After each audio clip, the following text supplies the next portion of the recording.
today I'm reading chapter 4 of Strange Boy, Sal Fisher, ex-listener. Pretty sure it's female. Yeah, I hope you enjoy. Chapter 4, Connections.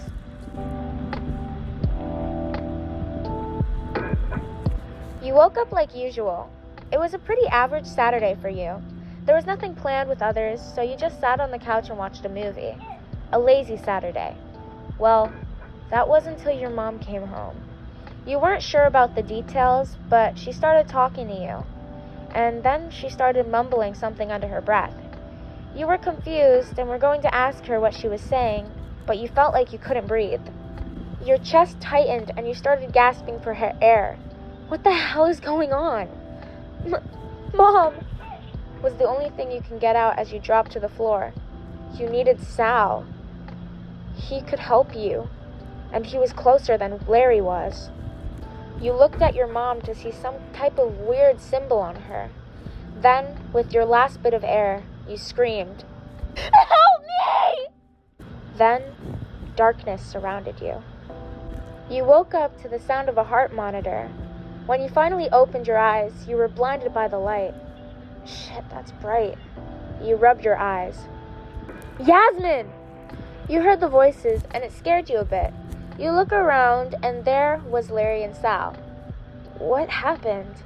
You ask. After you screamed, I rushed over. Sal started to explain. You scared the shit out of me. Even my dad woke up. When I went to check on you, I found your mom crying, and you were unconscious, not breathing. My dad called the ambulance. You were asleep for about a day. You scratch your head. They said you have some problems with your lungs. That just didn't sound right. My mom said something to me and then I couldn't breathe. I can't tell Sal and Larry here though.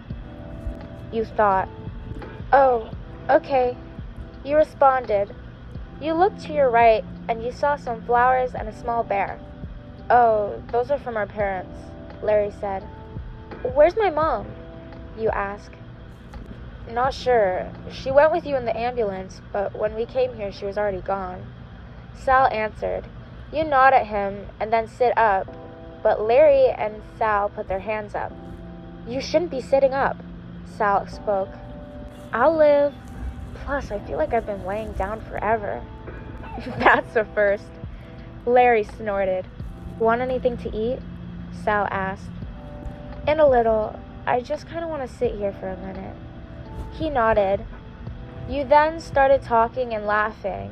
Then Ash and Todd came with flowers and chocolates, which you were eating. Yasmin, you should eat some actual food instead of that. Sal spoke as he gently tried to pull the chocolates away. But this is better. You pull them back. You can have this after you eat. He pulled it back. You chuckled, debating if you should start a tug-of-war with chocolate.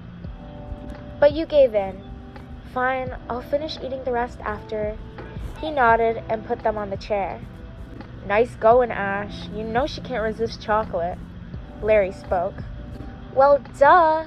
That's why I brought it. Plus, it makes her happy. Ash rolled her eyes at Larry.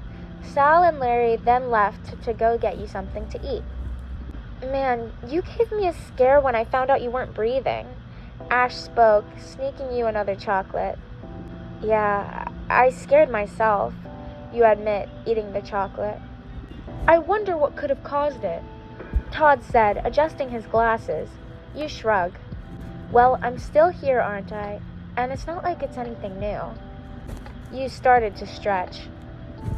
Well, yes, but it has been at least 4 years since your last breathing problems. Todd was right. It had been a while. You really should mention what happened right before it. Sal and Larry came back with some food. So, when do I get out of this place? You asked as you put the spoonful of food in your mouth. I'm not sure. You're gonna have to ask a nurse or something, Sal said. You realize no one has even checked on me yet. You take another bite of food. The realization hit everyone. Holy shit, you're right, Larry spoke. And you've been awake for at least 3 hours already? Todd and Sal went off to go find someone. I hope I get to leave today. I hate being here. You say to particularly no one. I wouldn't be too sure about that. You look at Ash, and she started to smirk at Larry, who gave you a look. What the fuck is going on between you two? You bite onto your fork, looking at the two. Larry here tells me you and Sal have been hanging out a lot recently. Ash smiled. Is that a crime? You questioned. Of course it is. It's a crime of love. You cringed at Larry as he put both his hands into a heart shape. Dude, no! You looked at your food. Well, you have to admit it. You and Sal are both drooling over each other. You roll your eyes at him. Seriously? I'm in a hospital, and you guys are more interested whether or not I'm into Sal. You were trying to change the topic, and you said you were fine. Ash got closer to you. What happens if I say no? You stare at Ash. Then we'll just have to force it out of you. Ash turned towards the chocolates. Oh, you wouldn't. I even got these with my own money. Ash let out a dramatic sigh. But, oh well, looks like these are all mine now. She grabbed one. You knew you could get some by yourself, but that shit was free. Fine! You gave in as Ash almost bit into one. I'm interested in Sal. You admitted, looking down.